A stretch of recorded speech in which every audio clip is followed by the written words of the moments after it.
and welcome to another episode of Stories with K. Siddiqui. I hope you are doing well and are able to find magic in your story, in your life.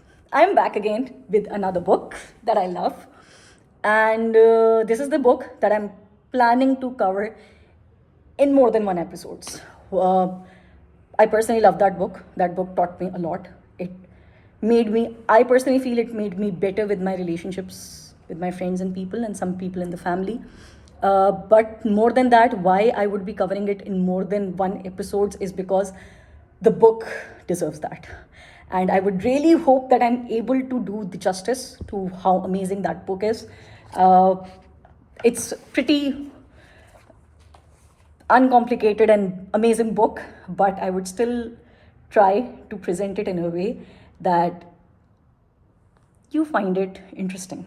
So the book I'm talking about is Scattered Minds by Gabor Mate. Many of you might know Gabor Mate is a psychologist. This book specifically talks about ADHD. For the background, why did I start reading this book is a few years ago, I started to feel, since I'm Insta addict, I watch Insta a lot, I watch Reels a lot. So I started to watch a few Reels on ADHD, and there came a time when I started to feel that I have ADHD. So I was a bit fearful of getting the professional assessment. So what I started to do is that I started to research on it and find books on it and stuff so that I'm able to diagnose myself first and then go for a professional diagnosis so that I could minimize the pain or the shock that might come with it. However, thankfully, I did not fall into the ADHD space. Thank God. But this book helped me a lot. It helped me understand the friends, the family members that were diagnosed and were fighting with it. And it taught me a lot of things in life which made me rethink my decisions, rethink my patterns, and then move ahead. So, starting with it, let's start. Okay. Attention deficit disorder is defined by three major features, any two of which would suffice for diagnosis: poor attention skills, deficient impulse control, hyperactivity. The hallmark of ADD is an automatic, unwilled tuning out, a frustrating non presence of mind. A person suddenly finds that he has heard nothing of what he has been listening to, saw nothing of what he was looking at, remembers nothing of what he was trying to concentrate on. He misses information and directions, misplaces things, and struggles to stay abreast of conversations. Tuning out creates practical hardships, and it also interferes with the enjoyment of life. The distractibility fosters chaos. You decide to clean your room, which typically looks like a tornado had just passed. You pick a book off the floor and move to replace it on the shelf. As you do so, you notice that two volumes of poetry by William Carlos are not stacked side by side. Forgetting the debris on the floor, you lift one of the volumes to place it beside its companion. Turning a page, you begin to read a poem. The poem has a classical reference, which prompts you to consult your guide to Greek mythology. Now you are lost because one reference leads to another. An hour later, your interest in classical mythology exhausted for the moment, you return to the intended task. You are hunting for the missing half of a pair of socks that has gone on furlough, perhaps permanently, when another item of clothing on the floor reminds you that you have laundry to wash. And that too before the evening. As you head downstairs, laundry hamper in arm, the telephone rings. you plan to create order in your room is now doomed. So this is just one aspect of ADD, uh, attention deficit disorder, that this Gabor Mate has discussed, is the distractibility. Uh, we're going to talk about the reasons that he has mentioned in this film, in this book as well. But mainly, the passage that I read talks about what ADD typically looks like.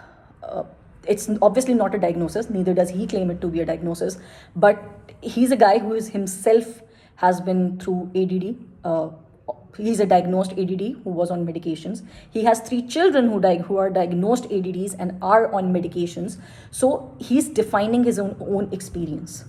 So if ever in life this happens to you, that you start a task and then it turns into a loop of so many interconnected things, like he has given the example that you start to clean the floor and suddenly you go to replace the book and suddenly you're fixing the books.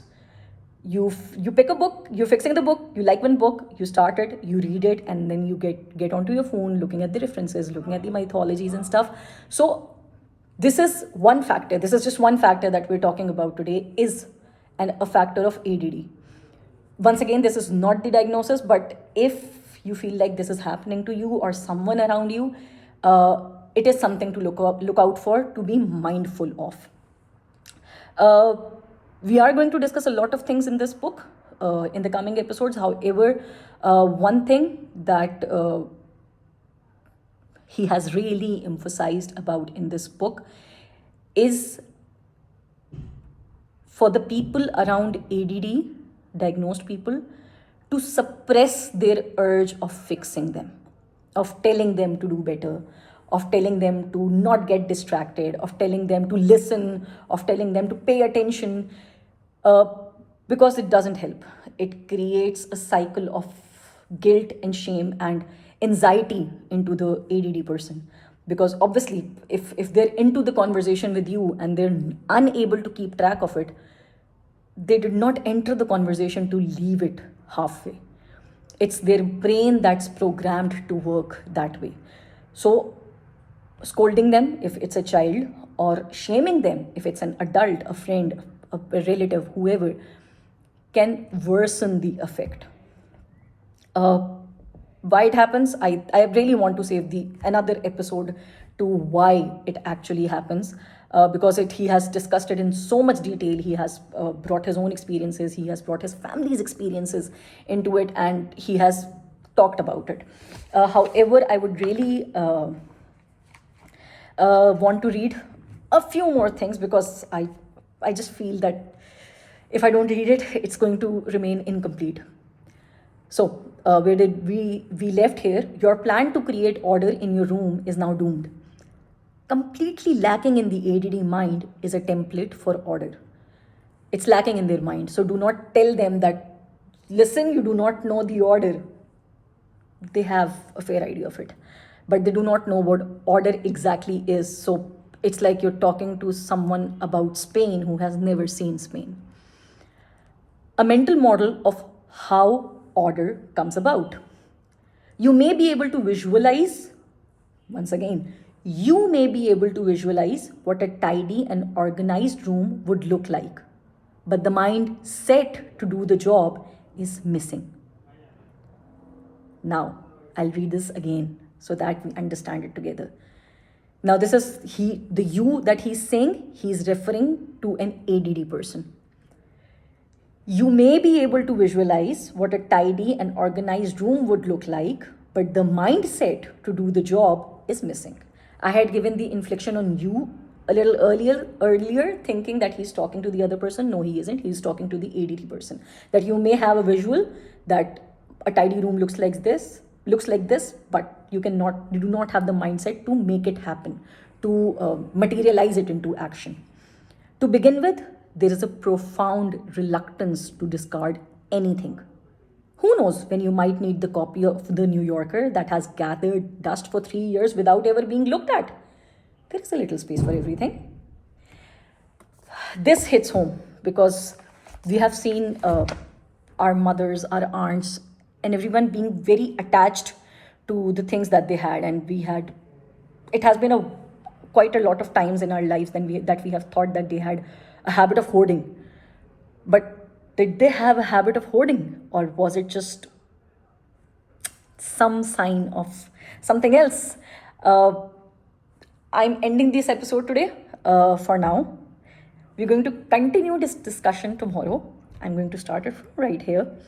We're going to take this example again of this aunt, this people, some moms, some aunts who tend to seem like hoarders but actually indicate towards something greater.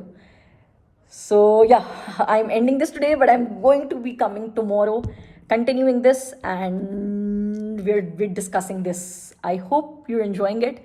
If you have anything related to this, anything that you want to say related to this book, anything you want to say related to the experience of living as an ADD or being with someone who has ADD, please feel free to comment and take part in the discussion.